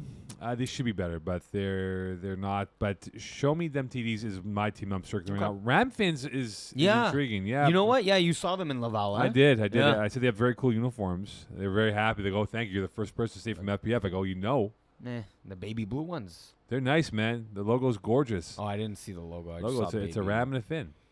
Oh, okay. It's a dolphin and a ram. Oh, okay. Sure. It's very all cool. right. That's all right. And they have probably a guy who's going to be up for 2A of the year, and Jesse doing Gill. Yeah. 10 INTs already. On defense. On defense. Okay, not 12 thrown, okay. TDs on offense. Yeah. This could be strong numbers for 2A of the year. He's a game changer for them. Yeah. And again, if they get that match, they'll beat Timberwolves coming up on July 11th. They will be, I believe, 6-4. They too are a team that I don't want to face in the first round. They will be problems for whoever they get in the opening round. Yeah, when Raf Morelli is telling you as a rusher, oh man, that quarterback is fast, and Sheldon Dominion, you better believe that he is fast out there. He can extend plays as we saw last week in Laval and make miracles out of it. Right? They got a touchdown on a I believe it was almost 4th down or 3rd down. It was definitely third and long, fourth and long scenario, and Right. threw up a pass, scrambling for his life. 20 seconds, throws up a pass, Hail Mary, touchdown, with 2 major penalties on the play. Like they're making miracles out of nothing, and ended up beating Trailer Park Boys 47-24. Yeah, I was there for that. When you're in Div E and you can put up 47 points, yeah, that's a dangerous team for the course. playoff run. Yes, Eagle. Imagine getting hit on the side of a boat by a dolphin with those ram horns. Yeah, you're sinking. Let me tell you something about dolphins. They are dangerous. Smart. Yes. Conniving. I can see one outsmarting you. Species of the waters. Perhaps. But Can you swim? No, I can't. My point. But They can. they Dolphins can 1, definitely- 0. They will ride me all the way from Oh, boy. Miami up to Montreal. Dolphins 2-0. Riding Mo. They have been people have kind of gone face to face with dolphins, and it's not. Dolphins losing. are undefeated. Undefeated. They give concussions. Oh, boy. You went there. They do. You went there. We're doing with Joe Morgese in a couple seconds here, and we'll have fun with him on this show. I wonder if he got a haircut for this segment. Oh, you think he's going to put the video Yeah. on? Hello? Joe Morgese. Hello? Mo? Yeah, he's Mo. Yes, Joe, can you hear me? Yeah, I can hear you. Can you hear me? All right. Yeah, I can Awesome, hear you, yeah. Joe. Where are you, in the basement? Yeah, I'm in the basement. I took a little break from doing pave at my house. Guy, you're insane. Why would you do this in this weather for? I don't, take a day off. Come on, man. That's not the day Do to it do in it. wintertime. Joe, Yeah, your top 5 best Italian players in FPF are who? Oof. Start with number The 5. first question. Start off with this. Clip this, please. Clip this for the show, please. Thank you. Go ahead, Joe. Okay, number 1 has to go. No. Number five. Number 5. to Work your one. way up. Work Yeah. your way up. Massage this out, Joe. Yeah, well, I mean, let's see. I'm going to have to throw in my 2 teammates, Okay. Matthew Zapatelli and AG Zapatelli. 4 Hold or on. 5? Which one's 4, which You one's got 5? you got Who's you got to five? rank. It doesn't matter. They're both my teammates. I'll put them No. whoever. Who's 5? Rank. Who's 4? Okay, I'll put AJ 5, Matthew 4 because Matthew's the quarterback. Ooh. So 5-4. That is an ego play, so I respect it. Yeah. Number 3. Okay, number 3. Give me Barra. Oh, Barazoni. Oh, Okay, Alessandro I like Arizona. that. Oof. Okay. I'm I going with wonder my who's at boys. number 2. 2 give me Ant Lazara. Uh-oh. No, Nick. I have a feeling I know who number 1 is. So you Uh-oh. maybe left off Nick Gropini here, but let's hear number 1. Number 1, he's Dan Lazara. rethinking. Number 1, Dan Lazara. Right? I heard that. Yeah. Oh, What- yeah. Gropini. Where's Yeah. Gropini on that list? Obviously, Gropini is special. He's talented, but I'm going with my boys. I mean, There was he an did- emotional play here, emotional card. Okay. Oh, imagine. Exactly, and Oh, they're not- man. If he They're said gonna anyone call else me but the Liz- Witness flag. I don't know though. I heard Barazoni over Gropini. They're yeah, gonna if he said anyone but Lazar at number But 1, if- Dad would have been texting me. Bro, are you listen, serious? But I'll tell you why. It's because Barra, I played 2 seasons with him, and he taught me. Gropini, I never really played with. Don't get me wrong. He's the guy is one of the best receivers in FPS. But if you're asking me, I'm going on my personal side, and I think that's my top 5 on my personal side. Okay, fair enough then. All right, Division E, Joe. Yeah. Look, the Pasta boys have had their ups and downs, and their ups mostly for the season here. Explain to the viewers and listeners why your team will be the most dangerous team in the playoffs in a few weeks from now. Yeah. So I mean, the team name has changed, but we've been in the league with the same guys for about 3-4 years now, and it takes time for new guys who never played football to get used to it. And we went through a lot of ups and downs. We went through a season of 0-10, and I think this year, like, everybody understands their position. That's what I made everybody understand. It's not about you want to play both sides of the ball. If you want to win, people have to sacrifice. I think people understand their position now. I simplified the playbook for our new quarterback also, and things have been rolling. yeah, we lost games, but we've been in every single game we played. There hasn't been a game where we've been blown out like the previous years. So I'm happy with the improvements. And I mean, we have one of the best defenses in Division E. So I mean, you know, you need defense to win championships. Myself and Ricardo Oliveira both have 6 interceptions each, which is tied, I think, for second in the division. We have a good rusher now who's playing good and understands the position properly. And with our new quarterback, I mean, anything's possible on offense. I mean, we've been putting up points, and like I said, we're not scared of anybody. So, you know, in the playoffs is a different animal. So I think that's why we'd be dangerous in the playoffs. So, Joe, Iggy here. Actually, we asked that question of who's a dangerous playoff team, who's not ranked in the top 6. And I actually ended up choosing you guys because I do like the offensive output that you guys have put forth so far. Mo selected Show Me Them TDs. That's actually your next opponent on the docket here for Sunday, July 9th. Tell me about your maybe your game plan for them a little bit, or how do you see that game going down? Do you feel like that's maybe a playoff matchup down the future? Talk to me a bit about that game. Yeah, so for sure, Show Me Them TDs is a good team. I mean, I played mostly all of them in our game with Big Fat Bats in Division D. I think they just changed the quarterback up. So, I mean, they're all very talented players on that team. It's definitely going to be a tough matchup. I know they have a very good defense. Yeah. And, I mean, we have a good defense too. So I don't think it's going to be a high-scoring game. I think it's going to be which offense does the least mistakes. And, I mean, you know, Mo has a right to pick them as one of the most dangerous teams outside the top 6. Damn straight I do. But Mo, I'm not going to forget this, that you still didn't pick us, though. Thank you, Iggy, for picking us. I appreciate it.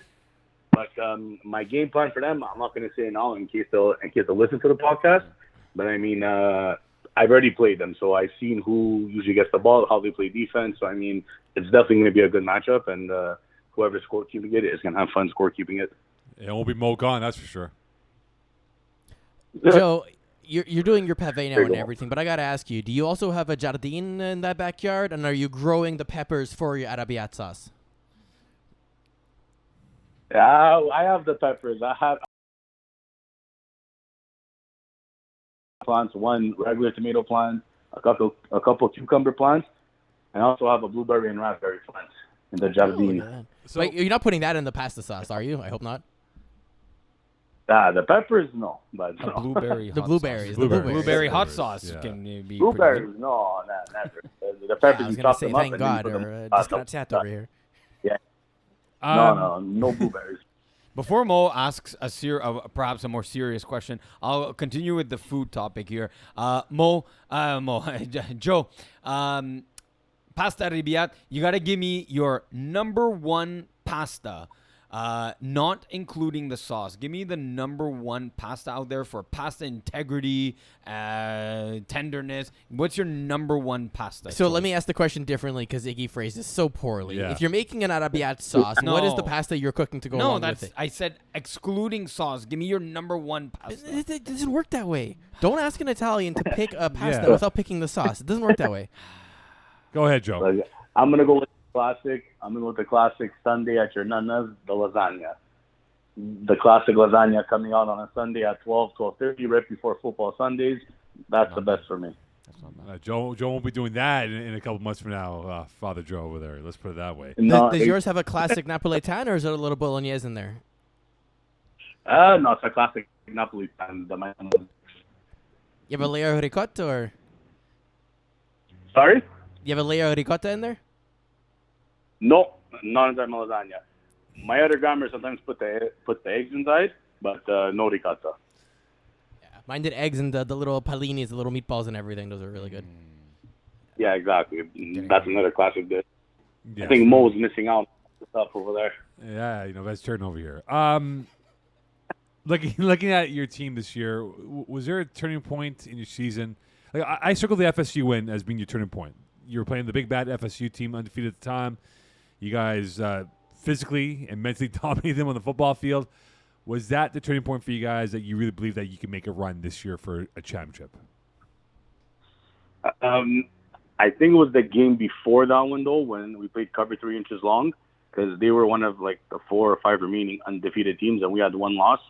and it was the first time that we were in the positive of the win-losses in this team, past Arabias. So, I had to, talk my team up saying, listen, this is a big game.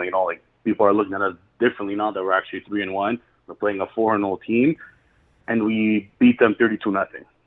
So I think that was really the huge point where, my team and all my teammates, we really have a chance of actually winning a championship. Even if we won't finish first, second, or third in the regular season, if we're able to compete with one of the top 6 teams and beat them 32-0, we have a great chance of winning the whole thing and bringing home the championship. I think that win there, FSU was also a very big win, but I think cover 3 inches long was really the turning point. Can we move to Division D with Joe? Yeah, we go. Yeah, we go. Yeah. So Joe, you also play in Division D, of course, with the Big Fat Bats. Mo was referencing one of the game of the weeks in Division E. Another game of the week in Division D, very intense game. Perhaps another season-changing game against Primetime. Talk to me about them a little bit, how difficult and how good maybe they are. They're a new team on the rise here in FPF's Division D. Are they potentially a later round matchup that you would want to face, or you'd rather not face them maybe till the finals? Yeah, so I definitely have to give props to Primetime. They are a very good team defensively too. I know it was a high-scoring game, but they're very good defensively. They're a bit more on the physical side, but they keep it within the legal zone of FPF. So they're definitely good. They struggled with that at first. They struggled with it at first. I mean, I don't know if you score kept some of their games. They've adapted slightly to it, but now that you're getting what you're seeing, and what you're saying is still physical, but within the rules. Continue. Yeah, exactly. You know what I mean? I mean, they're smart players. They all play football. So, I mean, yeah, exactly. I did score to them at the beginning. There was a lot of penalties being thrown out. But, I mean, like I said, when we played them, I mean, obviously, when you're playing a team that's a bit more physical, it does get under your nerve a bit. Because, you don't try doing it that way, but they are, and they're keeping it in the, legally. And they're definitely a good team. I definitely want to play them again in the playoffs because it was a great matchup. And I still feel like they got lucky on the last play of the game. Because the second last play, we played way too soft and let them get 3/4 of the field on a 10-in. So I really want to rematch them. The only thing is, I don't know if it's going to be a possibility because I think they'll be in D1 and I think we're going to be in D2. So I would love for them to lose the next couple of games and fall to D2, and I would definitely love a rematch versus them because they're actually a very good team and it was fun playing them. There's a bit of the trash talk here and there, but at the end of the day, that's what makes the games fun. And at the end of the game, we shook each other's hands. Good game. Yeah. So I think that game really got us riled up. Who's more important for you on this roster, Archie McNally or Luca Lecchese? You can't put me. You just can't ask a question like that, Mo. I can ask you a question. I can ask you a question like that. Yeah. Let's go. Reporter Mo here coming out. Let's go, Joe. I'm not answering that. Then don't show up to shit on Thursday. You're asking. No, Joe. Give us one. If your life's on the line, that the Carolina Panthers are about to win the Super Bowl, and you need one of these guys to be the man that gets you that Super Bowl championship for your favorite football team, who's more important for you, Luca or Archie? I can't. I'm sorry. I guess you don't want to. I guess you don't want to win the Super Bowl. Then I guess you don't want to be a champion. Then I guess. Listen, if you can put on anybody on this and ask them, you probably have 9 out of 10 who are not going to answer you that. Of course, these are my boys. It's my first year with them. You know what I mean? And I can't answer. They're both very important to us. When Luca's not there, you see the difference. So we struggle a bit more on defense because we don't have the constant rusher. And then when Ryan's not there, it's vice versa. Yeah, we have our rusher, but you see sometimes how teams beat us deep because we don't have the brains of Ryan there. Ryan plays cornerback for McGill, starting cornerback, Mo. Let me just get that out there. So Ryan, the starting cornerback for McGill. I can show you some. I can show you some highlights of Archie McNally getting on the toasted. By Kevin Mattel. Yeah. The problem is for all those highlights, there's all the highlights of all the picks he has too. So you're picking Luca then? You're picking Luca to save your life then to win the Super Bowl? No, I'm not. I'm picking both of them to win the Super Bowl. No, you can't. You got to pick one. I can't. I'm not. The only thing I'm going to say is this: don't let the record fool you for the Big Fat Bats. It's the first year that me and Ryan are on the team. They lost. Last year they had Jordan Lazar, so they lost him. The record doesn't show anything about us. The playoffs comes and it's a completely different animal. We're trying out a new offense to make everybody get the ball and to try, rolling better. So I'm just, that's one thing I'll say about us is don't let the record fool you because you do not want to face us in the playoffs. Okay, last question for you. What takes longer, you doing up your hair or doing the pave on your property? The pave, let me tell you, because it's my best friend who's doing my whole backyard. So he gave us a good price, but he can only come when he has time. And his time is only at night at the end of the day. So now we've been working since 6 o'clock, and we're probably not going to finish till like 10. Another hour and a half. Look at that. A warrior that he is, that you are. All right, Joe, get back to the backyard. And we'll see you for the shift on Thursday. For the from the whole, whole, guys, I appreciate it. Yeah, from the whole calling the I'll Audible team. Thursday, Congratulations, Joe, on your baby boy coming soon. Thank you. What? The mini Gronk and FPF. Wasn't that twins you're having? No, not twins. One baby. No, you're making up. No, because in the picture you saw a pink and blue cupcake, right? Have you never been to a gender reveal party? But in the picture, though, there's a blue and pink cupcake. Yes, it's which one is it going to be? Oh, I thought you were having twins. I apologize. Sorry about that. It's okay. I have mini Gronk coming to FPF. Don't worry about it. Oh, mini Gronk's coming. Joe, just before we got to your segment, we were talking about how dolphins are smarter than Mo, so we just had another example of it. So all right. Okay there. I can't do that. Okay there. Mo's my boy. Can't see that. We look forward to seeing you at the Road Show as a fan, watching the Div E and Div D finals. Thank you very much. I like that. Thank you, Mo. You'll be scorekeeping. I won't be. I won't be scorekeeping. You will. Bye-bye. You're going to have to leave Chicago. All right. Ciao, Joe. See you soon, Joe. Bye, man. Joe Morgese. Fun chat with Joe. Yeah, it was fun. I'm really hungry now. I'm starving. I am hungry. Let's go. Okay. All right. Let's get to here. This is in Division E. We'll finish off Division E, then go to Division C afterwards here. Okay. Div E. I'm looking at it right now. Peas, eggs, whatever you want to call it. What's it like? There's matchups I want to see in the playoffs. Matchups I want to see in the playoffs, right? Yes. Like what we can have. The playoff format is what again? There's a play-in round. That is correct. Of 13 versus 20, 14 versus 19, 15, 18, 16, 17. Right. Are you asking me for a play-in round matchup that's intriguing? Like, say, for example, anything, for example. So, for example, I want to see Ramfins play FSU. That would be fun to watch. Unlikely to happen in the first round. No. But at some point in the playoffs, it would happen, right? When you look at a team such as Satriales, interesting team, competitive team, maybe undermanned a little bit here, but I want to see them play. Show me them TDs. Trailer Park Boys, I think, is a team that people want to circle. So if you're a lower seeded team playing Trailer Park Boys, that might be a win for you. I have an interesting one. I would have Only Flags at 4-3-1, who just beat Cover 3 Inches Long. I would want a rematch of that game. Cover 3 Inches Long, sitting at 6-3 in the 5 seed right now. Getting beat 27. I just had it up here. I believe 27-13 was the score I saw. I would want to see a rematch there. Cover 3 Inches Long coming in with a 6-2 record into that game. One of the top 5 maybe favorites, and to be beat by 2 scores by Only Flags, I would want to see a rematch in that one. So that's an interesting playoff matchup for me. Meat Lovers and Mink FT.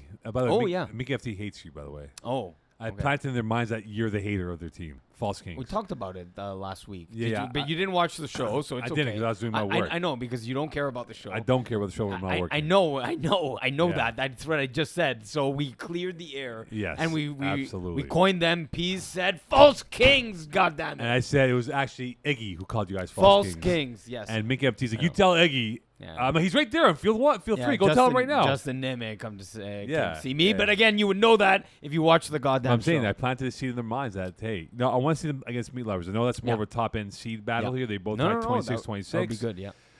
It could happen. If the scenes were to hold serve, it would only happen in the finals Third unless round. No, third round. it could happen third round unless These could be the Hail top Marys 4 lose, teams. right? You know, but the point is that it wouldn't happen until deep in the playoffs. For them, right. right. But that's gonna be fun to watch because if Minka FT does play Meat Lovers, they both were 50-50. Both wear pink uniforms. Yeah. Both have identical style of play in terms of what they are. They're both familiar with each other in terms of their player composition. Yeah. So those are two teams I would love to see at some point in the playoffs if they do get to that level of depth of where they want to be overall. I agree. All right, on to division. Let's go to D. Let's go to D since we were there with Joe. Yeah, we'll go Division D. Yeah. Yeah, we'll go D. I right moved now. it. Yeah. I know you did. Yeah. And actually, in fact, you didn't erase it from the I did. from the bottom of the script. No, it's on the bottom now. Oh, but they're going to Div D now. the D. No, sorry. Yeah. Yeah. That's why I was like, wow, we're doing more divisions. No. D stands for dolphin. Yeah, and, And, the and Dolphin's Dolphins smarter than Mo. and the Dolphins smarter than Iggy because Iggy kept it out there. Hey. Okay, let's explain the playoff breakdown explanation. We here. did this last week, but Did you we? didn't listen Perfect. to the show. Amazing. One thing I will Yes. preface with is we're trying out a new tech on the Yes. website right now. Yes. We've done it for Division C as a test run, Mm-hmm. and we'll likely be implementing it elsewhere. So watch for the playoff breakdown to get updated shortly. But what we're now doing is embedding the bracket directly in the site itself, which I think is pretty cool. So basically, you can see the entire bracket, how the whole thing is structured. Once the teams are actually listed, they'll be inside here, and you'll see how it all flows. So we're trying this for the Division C layout. It worked out okay. We're going to do the same thing for D and E, so we can see the whole structure. Kind of cool as like new tech that we're putting in right now. So, Okay. Yeah. The race for the final 3 spots. Big Draco, Studs R Us, Save the Turf Tolls. They're holding spots right now at 2 and 6, all 3 teams. DNE's on the outside at 2 and 6. Why So Serious hanging by a thread. Rise Rohan are pretty much dead to rights if they do lose their final home game. They should have kept the original name. Yeah, Longhorns still involved. Flytastic, I don't think are going to make it. If DNE makes it into the playoffs, who is going to be bounced? Big Dracos, Studs R Us, or Save the Turf Tolls? Those are tough. There's one team that sticks out to me that easily drops out of those names, and it's Studs R Us, because Big Dracos are not a bad team. Save the Turf Tolls, seriously, 2 and 6 after this much experience, after going to a Tier 4 Cup final. They've been on a hangover. Since they blew that game. ever since that 3-score 19-0 lead. Oh my God, they've just been on a complete spiral downwards. But again, it's just too much experience. They've now shifted to Vince Chung at quarterback, at least from last game in Laval. So I don't see them moving out. To me, it's Studs R Us that would lose. Yeah, I think Studs R Us are a team that I could be circled by DNA to jump over. 104 points in 8 games. That's not good. No, like 20 points a game. They won on a Hail Mary against the Root Sacks back in May, right? Okay. So they could easily be 1 and 7 or Right. whatever it is, or 1 and Right. 8. And Yeah, look, 1 they and got 7. Balls Deep coming up. Not gonna be easy, and they got Blues, which could be their saving grace, because Blues did forfeit, I think, earlier in the season, and they're not good. They're not a good football team at all. They're it would be it would as much as you're saying that they're not a great football team, they're a plucky team that could cause a muddied watered game against Studs R Us. They're 0 and 8. I've seen them play too, and I've seen Studs R Us play. I could see this being like a 21-18 game that just gets muddy, and a pick 6 being a difference. It's not a gimme as much as you think. Question. Yes. Even if some of these teams make the playoffs, right? You get yourself over the red into the green. Mm-hmm. How many of them, realistically, let's be real here, right? Sure, congratulations, you made it into the playoffs. Yeah. You're getting pushed to D1. Yeah. You're getting a 1 to 6 seed, depending on how the final standings work out. Yeah. Realistically, what are the chances of you winning that game? So, Big Dracos, I'm telling you, not a bad team. They could pull off a first-round upset. Even if they stay at like 22 to 24, do they have to get themselves closer to like 19 to get an easier matchup? No. Right now, they would be playing the Penetrators. I don't love it. The Penetrators are one of those teams, again, with a lot of experience. and they know how to win. But they could keep it close. It wouldn't be an easy matchup for penetrators. Save the Turf Dolls, again, as much as this team's like kind of the opposite of the penetrators, they've deviated in two paths. They're somewhat, it's weird to say, but learning how not to win games instead of the penetrators learning how to win games. Right now, against Primetime, not sure. Primetime's looking better and better each week. DNE just beat Glory Boys, where Glory Boys just beat Mo's favorite team in the Blues, not the Blues, the Blue Dry. Blue Dry, yeah. Glory Boys beat Blue Dry, and DNE just put up 48 on Glory Boys. So DNE, as bad and like of the point differential it looks right now with a negative 119. There are a couple forfeits in there with the drop a minus 60, but they can score. They can put up 48 on Glory Boys. They can put up a lot of numbers with Panetta. We'll see now because they play Root Sacks this week. Okay. DNE. Yeah, that would be interesting because they have a good defense. Have a good defense. Yeah. It's almost like a home game for the Root Sack guys because they're mostly from Laval. Okay. So they might have the Root Sack Nation crowd. coming out. Yeah, they might have the crowd coming out for this Okay. game. Yeah. So in Studs Laval. R Us are being sacrificed to the football gods? Yeah. Yeah, okay. Yeah, Studs R Us are a team that I'm not too sure. I'm not too confident about in terms of where they're going to be at the end of the season. All right. So the teams outside the top six. So when you look at it right now, Iggs, at the standings, so we'll get up on the board right now. Took it off. Please put it back on. Thank you. Yeah, just scroll up now. So you got Primetime, LRV, Yeah. Penetrators, X-Men, LPC, Idaho U Pimps, right, as your top six. Yeah. Outside of the top six, is there, in the next wave, is there a team that you say is better than anyone in the top six, whether it is Every Inch Counts, Bandits, LBD, Born in the 80s, West Island Boys, Big Fat Bats, Friends with Danny, etc.? There's Division D's as good as it was last year. It's better this year. It's the number of and we've talked about it on the show. Like look at the 12th seed Big Fat Bats. That's 6-3, and you're a middle of the tier or division kind of team in a division of 31 teams. Literally the 15th seed is at 500. Big Fat Bats, probably better than LPC, but like by slightly. But that's a good team in Big Fat Bats. West Island Boys, when they're clicking, can beat a team like the Penetrators. They would be, again, really score for score. The Penetrators, we had Nick Fawn on in Calling the Audible in the fall, and he was worried about West Island Boys and didn't want that path to their Tier 4 championship. Born in the 80s, I like what they're doing a lot.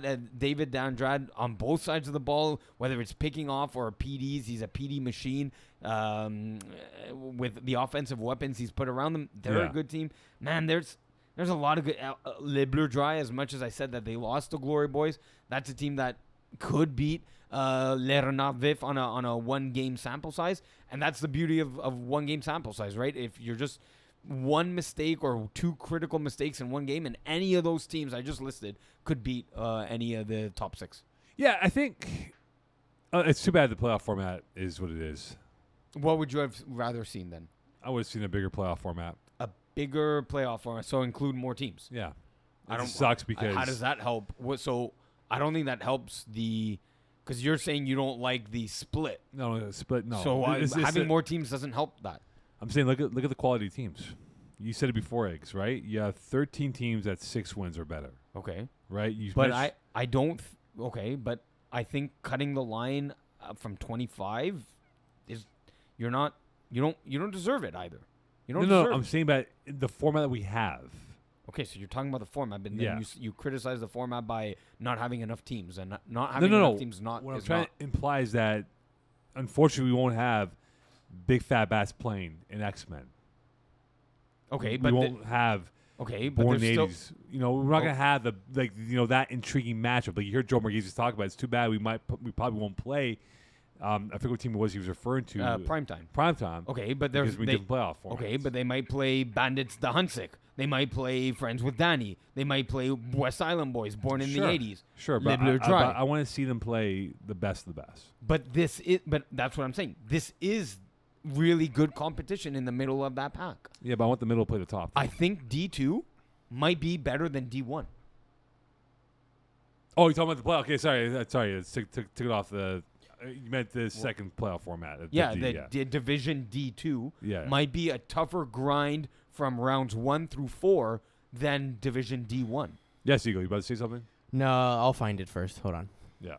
Is probably it, a talking about sound, Dolphins. is it a sound clip? Probably It's Dolphins. a sound clip. A dolphin, probably. Of course, it's a dolphin. Of course. Jim Carrey, probably. Oh, and Ace Ventura. Ace Ventura, Yeah, something like that. Pet detective. Pet detective, exactly. Yeah, You are stuck in the 90s. Maybe Pease is right. This is a classic 90s movie. No, but it's a great movie, no question. All right, but look, the reason why is that I want to see Friends with Danny play a primetime. I want to see Le Renard Vifs play a West Island Boys, if that's going to be the case. I want to see that because I'm not saying dilutes it. You're right. Yeah. There is going to be parity within the division, but I want to see the best on best at the end of the day. But you will in Division D1. If right now you had Primetime versus Renard Vif in a final, or Primetime versus Penetrators, or X-Men versus Idaho Utah Pims, that is the best of the best. Why don't we have the winners play each other? The winners play each other. Div 1 versus Div 2. Talk to Rob. I'm just saying because if we're gonna have the best, if this is the best we've had in years for a division parity, would be a cool concept. it's like I'll use soccer, right? Champions League and Europa. Sure. So the winners of the Champions League and Europa will play each other in August. Welcome to the Fall Cup in the Super Cup. Why can't we have that? Just say, hey, this is the ultimate Div 2 champion. Why can't we have nice things more? Oh, I know, but I'm saying I want to see the best and best at the end of the day. This is my food for thought. Yes, Eagle, have you found the sound clip? This is what you sound like when you're talking to Demo. I didn't hear anything. Neither have I. This is fantastic. Did the viewers hear something? No, they have They not. absolutely can. Oh, okay. We can't hear it's it. a dolphin. There we go. Oh, there you go.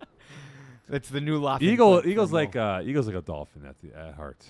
I do swim well, Yeah, you do. You are a great swimmer. and I'm smarter than you. Oh, yeah. Are you implying that you're all of you are good swimmers?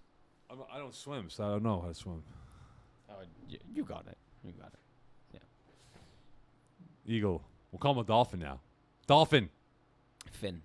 Finn. Finn's a good name. Finn. It's not a bad name. Yeah. Better than Mo. Sure. No problem. Hey, Homer. Wow. Eagles really going off the rails. Well, that means the show's really off the rails right now. Okay, let's get to Division A. Yeah, the number 1 Italian player according to Joe Morgese, Joe down Morgese, Zara. yeah. Okay, unfortunately, he was out in Halifax Mm-hmm. with his outdoor Kangaroos flag football team. First class. First class. No, first class. Had to pull himself out because he had an injury. And it makes me wonder because, Dan is a really good. Are you sure it's an injury or is just overuse of the arm? Well, I worry because, Dan's a, really good quarterback. And to lose, I hope we don't lose him. I hope that's not the case. But. Well, he didn't throw Monday night against All-Stars. Yeah, because he was driving back from Halifax. But Jeans. Oh, okay. He stayed. Yeah, okay. Jeans Lee and Jared Taylor were the ones that threw. Right. But we've seen this with other quarterbacks that blow out their arms at Dan's age, which I think he's 27, 28 now, Dan. Is that what it is? Anyway. Around there, Yeah.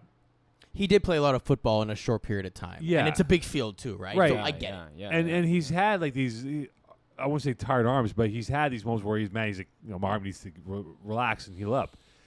But I don't want him to hurt himself and overextend his body and then, bleep, he's out for now 2 months, 3 months, then being out for maybe a week or two.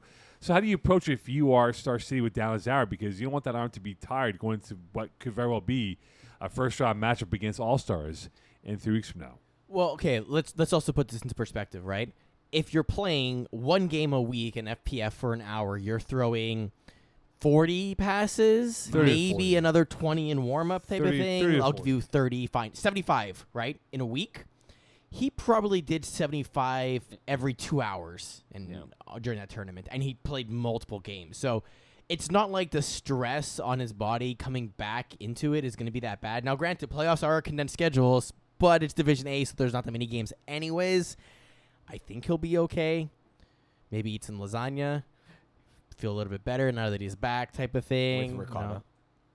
With ricotta, yeah, exactly. And I think he'll be fine. I Yeah. I hope he gets better is the main thing, right? Like if there's permanent damage that he keeps re-aggravating, that's a very different story. At that point, you should you're still young enough, go get it fixed. You have a long career ahead of you. It's not like us where we're all broken and we're just getting to the end of our careers before we repair everything. You have a long way to go, and so get that addressed. But if it's temporary because you overstrained it, ice up and come back stronger. But we've seen it with other quarterbacks that same situation. Their arm tires out and they can't throw anymore. And they don't want to play quarterback anymore. I don't want that to happen to Dan. I don't. Of course not. Dan's a really good quarterback. And I want to see a peak Lazara against peak Wyeth round 1. So here's the interesting thing. They have another matchup against All-Stars and a matchup against the Braves to wrap up their season. Mm-hmm. They're 2-6. They're in the final playoff spot right One more now. win will give them the playoff spot. Yes, it does clinch them the playoff spot.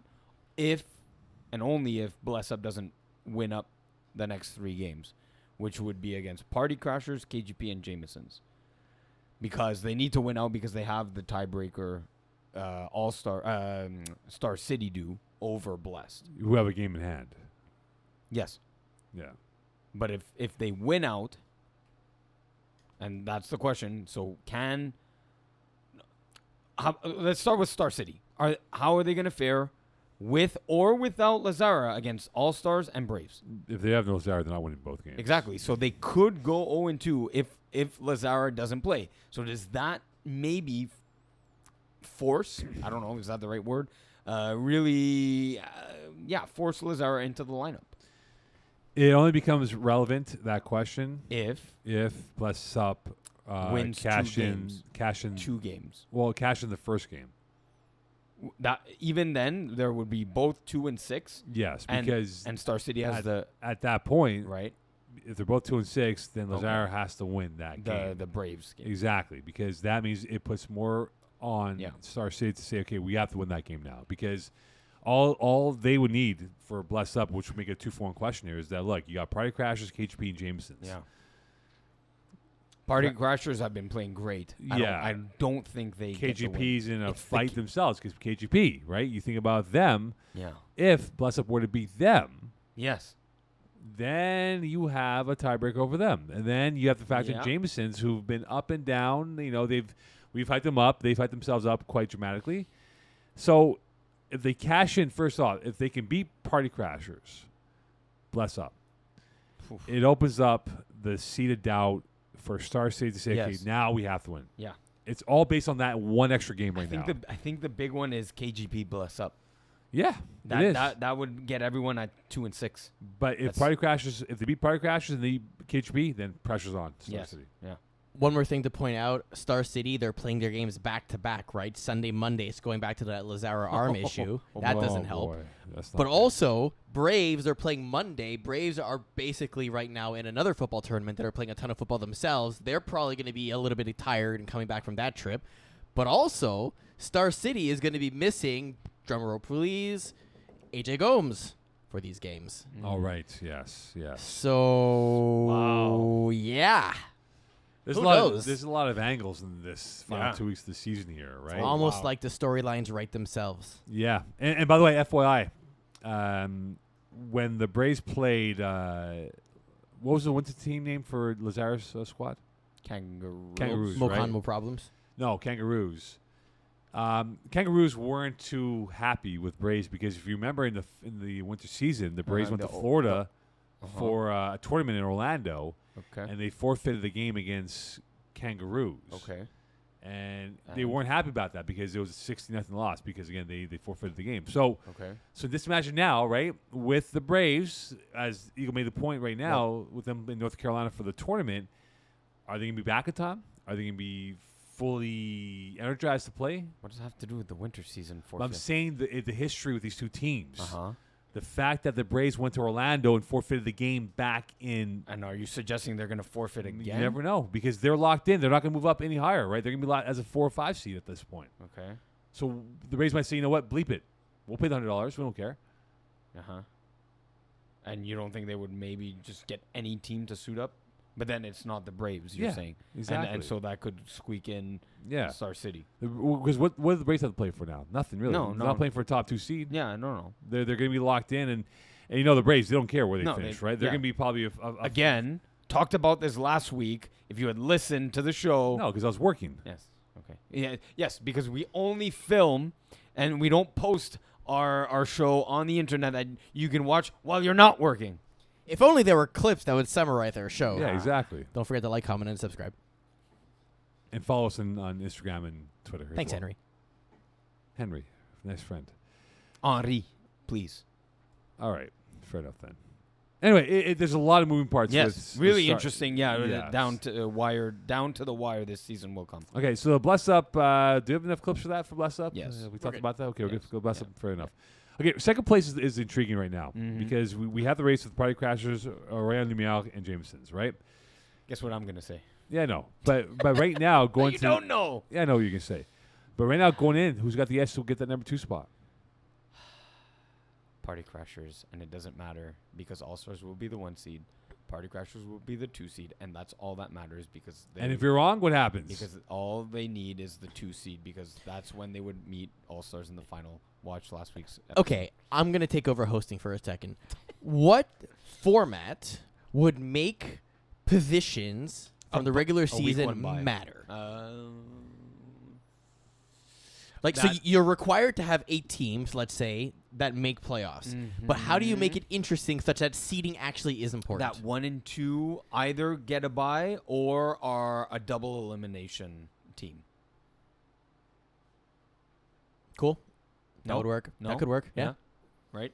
Where when there's buys involved, that's when it's oh, I don't have to go up and potentially lose a game. That makes it more interesting. Or if you want to have the more games, have them be a double elimination, and if you win, you go straight to like the semifinal or something like that.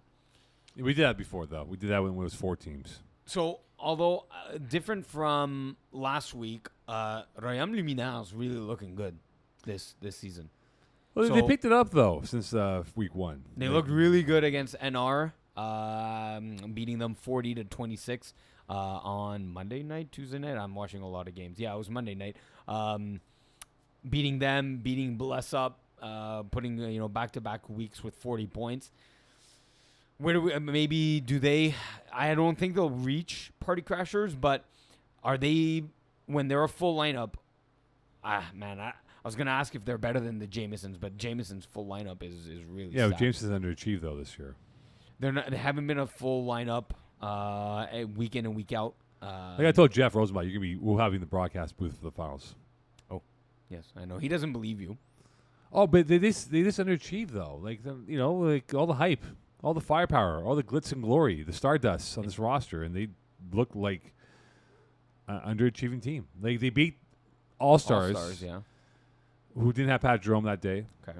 in Stade de Montréal. Yeah.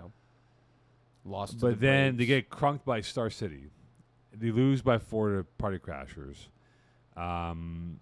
Who've lose been to the playing Braves. exceptionally. Yeah, lose to the Braves as well. Okay. Um, yeah, it's the Braves. Yeah, but you know what? For all the hype that they were doing through social media, you better beat the Braves, man. You're Yeah, but- saying that you're the best team with what you have. Oh, I forgot. I'm like, yeah, it's the Braves, and then I realized that's the game I threw. They were missing Anthony Brisebois. They were missing James Tyrrell. James Cyril, yes, who I believe was getting married. Yeah, and Quay Johnson yeah, as well. and Quay Johnson. Like, come on. I was like, okay, this is gonna be a really good Fine, test. but and then I show up, and then those big 3 names are not they there. I was have like, 6 combined INTs as a defense. This should be a team that's Yeah. pulverizing. Like, yeah, but you're playing the best of the best quarterbacks. yeah, but you know what? You have the best of the best. You weakened All-Stars by taking Quay Johnson off the roster. You bring in Olivier Savary for 1 game. Fine, no yeah, problem. it was 1 game. But the weak link on this team is Steven Osmond. I don't care what he says. Osmond is not a Div A player. He may not like it, but he gets picked on. He gets picked on every single time, and teams know it. Perhaps. So, Jameson's, you're on a collision course with the All-Stars if it's going to be that. Mm-hmm. You better pray that All-Star team has a glitch like they did against you guys in week 2. That's all. Against you guys. Against all the All-Stars. Because All-Stars had a glitch. They didn't have a full roster that day. Right. Yeah. Mm-hmm. They were missing guys. Yeah. And they exploited them for that. They punished them for that. Yep. So, I don't know. We'll find out on Thursday and next week when Jameses play Party Crashers and have a better idea of who that will be for your number 2 spot moving forward. So, Jeff Rosenblatt and the boys, get ready. Oh. They should have everyone back now. Yep. They should. But we all know they've underachieved this year in my books. They'll only underachieve if they don't make it to the semifinals. Go on. Let's look at the format here. If they make the semifinals, that's not No, but they've underachieving. done it, though. They've done it already. Like, Jeff Roseblatt's gone to the semifinals. So he needs to make the finals? Yeah, they gotta be there. they choked against the Kangaroo. Oh, no, sorry. PC Yeah. hates when he uses the term choke. There's no such thing as choking in sports. It's tough. Well, yeah, they collapsed against Kangaroos. And, I went Holding to like 4 or 5 overtimes. They had a 9-point lead, whatever it was, and they lost in the final 5 minutes. 9-point lead isn't what it used to be. The new 9-point lead is a 16-point lead because and it's not even 17 because 17 is 3 possessions. It's not anymore. It's 16 points because of the onside kick. The onside kick means you can only get 6 plus 8, 14. So actually the magic number is 15. Yeah. So 9-point lead isn't what it used to be. It's a 15-point lead now. It's crucial. And you know what's the common denominator for this team? They have drop balls at crucial moments. And they know they've had drop balls at crucial moments. So, Perhaps. Jameson's, I don't care for Final Four. You better be in the finals. Fair. If not, Jeff Rosenblatt will be in the broadcast booth with whoever's doing the Div A and Div B finals. All right.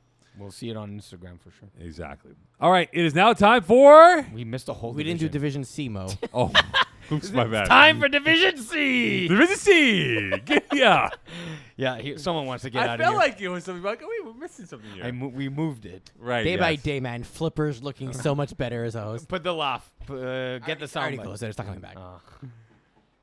Anyway, it's now time for Division C. Man, I have, that's what happens when you don't eat.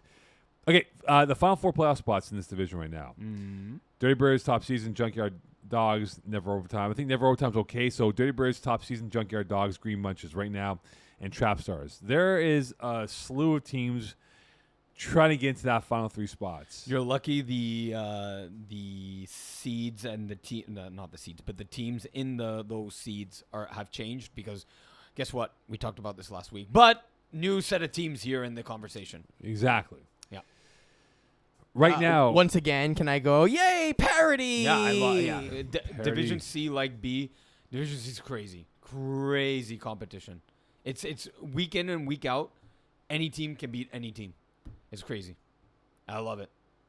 So in this situation now, Hot Sauce Sports, I think, are okay. Huge win over Green Monks yesterday. Really frustrating, the Green Monk guys. What? Sorry, they're in good position now? I think they're safe now. I think they're safe. 8 points. Green Monks have the tiebreaker. They have a tiebreaker over Trap Stars. Yeah, they are. I think they're okay. Almost have the asterisk next to their name, minus 72 points with the point differential. I mean, it doesn't matter when you beat the teams that you need to beat. So yeah, and that a lot of their their last 2 wins with a non-sport Hot Sauce Sports like roster, missing Willpower, missing Justin Blanchard. They brought in one Gab Charles Dab Champagne. He's dabbing on everyone. He's popping champagne bottles. He has I believe 7 touchdowns in the last 2 games. I think Joey was saying he has 1 less touchdown than me, and he's played like 3 or 4 less games. He's really helped their chances and of almost clinching a playoff spot here. Will he be? He's second in TDs in 2 games. He has 7 touchdowns. He won't be yards. eligible for playoffs, though. No, he will not. He's just been a replacement, a champagne stopper, a cork stopper for the missing Will Powers and Justin Blanchard and Anthony Carbone for the past few weeks. Fair enough then. Yeah. All right, so when we look at it now for this situation, Green Munches loses. Are they in trouble now with 1 game left? Who's the one game that they have left against as we pop it up? Because that's a team that's super athletic and either a quarterback, whether it's You got Fred Trap Matt- Stars. That's a playoff elimination wow, love it. game on your field as well. Oh boy, That's an elimination game right there. Winning your maybe in question You're mark? still alive. You stay of execution. Wow. And Trap Stars coming off a loss playing Tuesday night against Primal. So Trap Stars have now lost 2 in a row, if not more. Man, it's going to be tight, but I have to give the slight edge to Green Monks here. Let's be real. They are still very much on the outside looking in, right? Because Dirty Birds, Top Season, Junkyard Dogs have 3 games left. Yep. Yeah. And Bleu Blanc are also chasing them with 2 games left. So Yeah. whichever The team loser, wins, yeah. it's a hope at this point, right? Wow, You're in a even- better position, but Oh, still yeah, not but great. it's You're not even- looking good. Even for the winning team, you're saying, yeah. It's not looking good. So in that case, though, if whoever wins this game, Green Munch against Trap Stars, Green Munches have the technical advantage in a tie break with other 4-win teams because their plus minus is way better than Trap Stars. yeah, Trap Stars is in serious trouble. So who you give hope though? If whoever wins this game, Green who has that Munch. hope to say, hey, you know what, they Green can get Munch. Green Munch. in that case? Then who drops out? Yeah. Yeesh. I don't think Top Season's dropping out. No, I don't think so. I think Dirty Junkyard- Birds are on a roll, finally. Junkyard Dogs, I think, are the team. Man, he's like, really? Never overtime likely has clinched around there. Man, Jesus, that's it. Green Munch. I mean, yeah, that's tough. We'd have to like really deep dive and like look at because if Dirty Birds are playing Junkyard Dogs or Top So Season, here we go. Junkyard Dogs play Top Season elimination game. yeah. Junkyard Dogs play AF1, and they play Dirty Birds. Oh, wow. Man, the schedule maker. Thank the schedule maker for this one. Man, that's it goes back to what I said at the top of the segment here. Any team can beat any team on any given week. Like Top Season can beat Junkyard Dogs just as much as Junkyard Dogs can beat Top Season. And same thing with Dirty Birds. Okay. Top Season, besides Junkyard, they got Bisset, Sipo, not easy, Jesus and LBB. Jesus. So if they're playing LBB last game of the year, which could be for a playoff spot. Okay, so I think that's a win. So give me a 4-4 for Top Season. Let me have them and 5 and 5 Top Season. Junkyard Dogs 5-5. And then I didn't see Dirty Birds remaining schedule, but Dirty Birds have Commission, who Okay. are playing for a top 6 spot now. actually they're playing tonight as we record this. Oh, that's right. Yes. Yeah. Bisset, Sipo, and Junkyard Dogs, Dirty Birds, last game of the year. My God, I think, and it sucks. Can all of them can finish 5-5. I think that's what happens. I think everyone finishes 5-5. Green Monks will go 4-6 and not make the playoffs. There. I think that's how it shakes. I think out. Trap Stars are done though. Yeah. Win or lose, they're done. Yeah. That's what I'm saying. Is And that 4 reason 6 why? They had a forfeit loss, did they not? Trap Stars. Yes, they did for the Formula F1 weekend. Yeah. Against Flag Fools. Yeah. Yeah. So what if, right? That could have been a Damn. situation for them. Yep. Number 3 seed in this division, though. It feels like we have our top 2 seeds for what is left of the race. Don Bougie and Backyard Bullies will probably be your top 2 seeds. I don't think so. I think Backyard Bullies will make it, but yeah, continue. Well, besides the ball have a couple games in hand now, so they Yes, could catch them. that's But what I'm number saying, 3 right now, like if there's a legitimate number 3, I think Bissett is. I think they're peaking at the right time. Yeah. They're impressive. Yeah. Frederic Pacaparo has been great. Game changers have had almost a month off. Yeah, I think we the talked next game about we that. spoke about that. Yeah. Air Force 1.2. No, before you give the grimace, they started the season 0-3. Yeah. They've gone 5-0-1, and they were down yesterday against Almaden, which is a crazy team, by the way, in the lower ranks of, or now they're in the middle ranks. They were down at halftime by 8 points and not starting with the ball. and they ended up. I told Manu, hey, if you guys come out with the victory there, that would be impressive. They came out with a tie, so that's I'm good with that. Not starting with the ball in the second half, and you're down 8 going into halftime. So and they're 5-1 in their last 6. So before you give the grimace, they could be a dark horse to. I don't think for the number 2 seed, but for a number 3 seed. Yeah, I mean, there's still places to play around because right now, right, Air Force 1.2 and Primal can go as high as the 3, right? But like Bessessapo have 3 games a game in hand. Yeah. They probably win one more. They clinch more or less the number 3 seed. Yeah. In that sense, right? Or Game changers could drop because again they have one more game, so they one more game exactly. At best 7-3. Exactly, but then you think about Kiss my in-laws, repeat offenders who will be without AJ Gomes at quarterback. So repeat offenders might drop a couple slots. Wow, yeah. Right? No quarterback. Yeah, and now commission with Carmen Palice at quarterback. No, interesting set of events here. So believe that tonight, and tonight's game is Wednesday at Marie Victorin, it should be Gino DeFazio throwing, which means that's a loss. Which means Carmen Palice will not reach 5 games played, so therefore not playoff eligible unless he's there as a DMP. That could be that could be the case. Yeah. But yes, they are 5-3. Yeah. Hey, question for you: when Yes. Gino has a bad game, does his family yell at him? No one yells at him. No one All right, dares. next question. No one dares to yell at him. However, he has early morning workouts. Sharks are 5-3. They could win out and go again 7-3. I think Bessessapo get the number 2 seed. I think a bunch of teams will be 7-3. If Backyard Bullies can win their next game, I think that clinches them as the number 3 seed. At least 3, right? But they they're will playing have Diamond Bougie, which are the number 1 seed. Yes, which if you look at it from this perspective, yes, go. as a load of my They're going to lose. They're going to lose that game. If Bullies were to beat Diamond Bougie, They will not. if they were, Yeah. they jump them for the 1 for now. Yeah. Depending on what And Bessette could get the number 1 seed, but exactly. Diamond Bougie, after their 1 loss, they came out guns blazing. Yeah, who did they lose to? I score kept that game.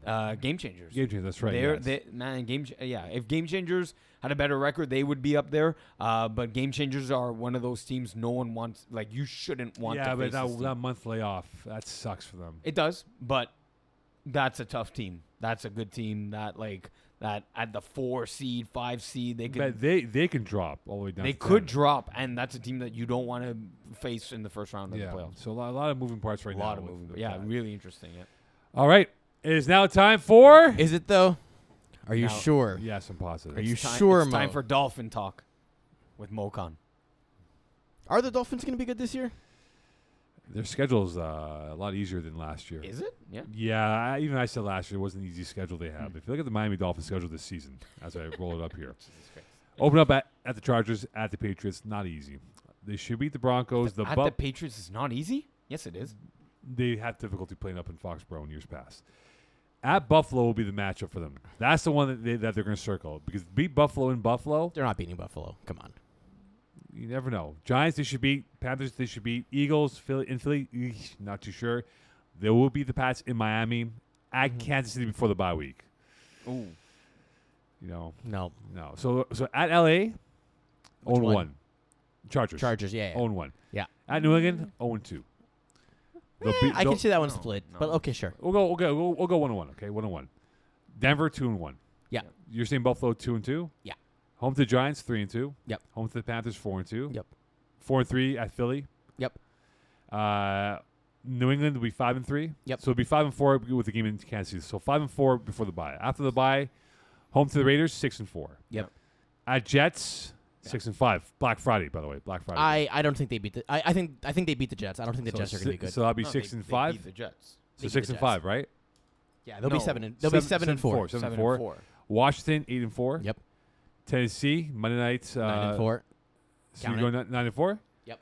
Home to the Jets 10-4. Yep. Home to the Cowboys 10-5.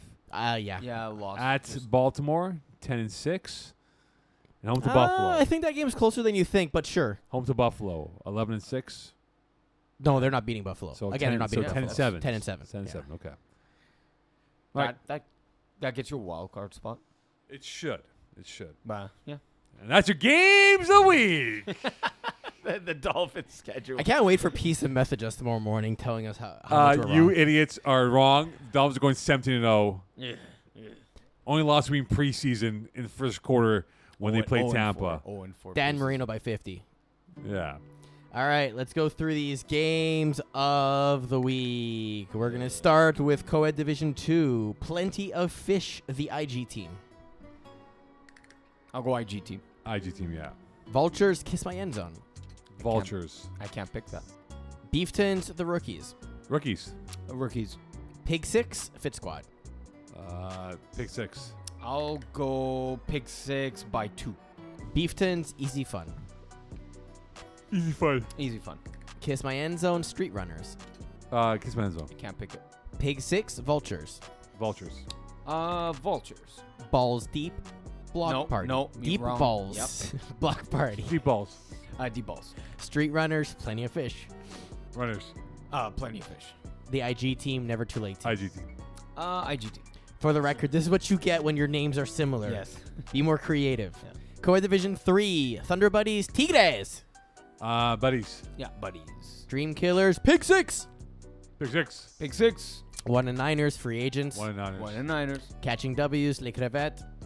W's. The Shrimps. Les Schtroumpfs, Michael Scotch Tots. Scott's thoughts. Yeah, I'll go Scott's Thoughts. Drink Team, Catching W's. Drink team. Drink team. Kamikaze, Les Crevettes. Kamikaze. I'll go Shrimps 2 for 2. Division B. No, Women's Division, sorry. The Rock, Supernova. Supernova. I'll go The Rock. WOS, Sub-Zero. Sub-Zero. Sub-Zero. Touchdown for what? Wolfpack. Wolfpack. Wolfpack. Blue Thunder, Wildcats. The Wildcats. Cats. Les Petites Miettes, X and X. LPM. LPM. Wildcats, touchdown for what? Wildcats. The Cats. BIT, Red Nation. BIT. A bit. Now Division B. Beer Belly Brigade, Ambush. Ambush. Ambush. Poseidon's Kiss, Mangoose. BK. Mangoose. B Raves, Beers and Brownies. B&B. I can't pick it. Silent Ticklers, Mangoose. Ticklers. I'll go Mangoose 2 for 2. Blessed, Poseidon's Kiss. Go Blessed. I'll go Blessed. Easy W, Run It Once. Run it once. I'll go Run It Once. Yeah. Blessed, Silent Ticklers. Ticklers. I'm going Blessed 2 for 2. Division E, Primetime Meat Lovers. Meat lovers. Prime time. Houday, Les Habitations Bay. Who day? Who dey? Bend Don't Break, Only Flags. Ben no break. Only flags. Show me them TDs. Ease, Pasta Arabiat. Show me them TDs. Gotta go pasta. Texas Chooches, Texas Whales. Give Battle me of Texas. Chooches. Wales. Satrial, show me them TDEs. TDs. DD. Bloodline, Hail Marty's. Money party. Hey, Marty. Primetime, Area 69. Prime time. Prime time. Minkia FT, Granddaddy Perp. Big gift. Minkia. Timberwolves, Ramfins. Rampins. Ram Fins. Good choice, Mo. FSU, not you too? FSU. FSU. All right. Division D, born in the 80s, Bandits. Good game. Born in the 80s. Sunday morning game. Give me the 80s. Friends with Danny, Balls Deep. Balls deep. Well, Sorry, friends with D. Friends Friends with Danny. D. Yeah, Friends with D. Deep. Mo. Friends Friends with Danny. D are the best friends. X-Men, Bandits Down Sick. Bandits. No, X-Men. They beat them last year in the playoffs. No Regrets, Les Bleus Dry. LBD. LBD. Les Petites Carottes, Idaho Utapimps. Idaho. I can't pick it. Glory Boys, Why So Serious? Glory boys. Glory Boys. Primetime, Les Bleus Dry. Blue dry. Prime time. The Penetrators, Blues. Penetrators. Depends. Studs Are Us, Balls Deep. Balls deep. Interesting. With Ryan at quarterback, let's go balls deep. Bandits, No Regrets. Bandits. I'll go Bandits. Why So Serious? Friends with Danny. Danny. Danny. Rude Sacks, DNE. Blue Sacks. Interesting. Let's go DNE with the offense. Stallions, Idaho Utapimps. Utapimps. I can't pick that one. Sorry. Riders of Rohan, Big Dracos. Dracos. Draco. Division A, Braves, Royaume Luminaire. Braves. Will they be back? Let's go Royam Lumina. All-Stars, Star City. All Stars. All Stars. Bless Up, KGP. Bless up. KGP, but it's really close. Really good game. Star City, Braves. Star City. It's so hard to pick the tie game. Party Crashers, the Jamesons. Crashers. Party Crashers. And Division C, Repeat Offenders, Killer Rays. Rays. Yeah, Killer Race. Mengoose, Flag Fools. Flag Fools. Flag Fools. Beset de ses potes, Beset. Dirty Birds. That's it. All Madden, Kiss My In-Laws. In-laws. Oh, crap. I'm playing that team. I can't pick it. Fourth and Schlong, Hot Sauce Sports. Slong. Fourth and Schlong. Diamond Bougie, Backyard Bullies. Bullies. Diamond Bush. Fourth and Schlong, Bible Study. Slong. Wow. Bible study. Green Munches, Trap Stars. Munches. Battle for the Basement. Munch. Les Bleus Branleurs, The Commission. Commission. Commission. Never Overtime, Primal. Primal. Primal. Close. Air Force 1.2, Junkyard Dogs. Air Force. Yeah, they're on a hot streak. Air Force 1.2. Beset de ses potes, Top Season. Beset. It's a trap game. Beset by 1. Oh. And Repeat Offenders, Sharks. Sharks. And that is our games of the week. All right. Good job, Mo. Thank you. Good job, Finn. I'm not here for the next 2 weeks. Where are you? Montreal Swimming. Lions. Swimming with the Finns. Montreal Lions. Tough race right now. So Are they going to have a better record than the Dolphins?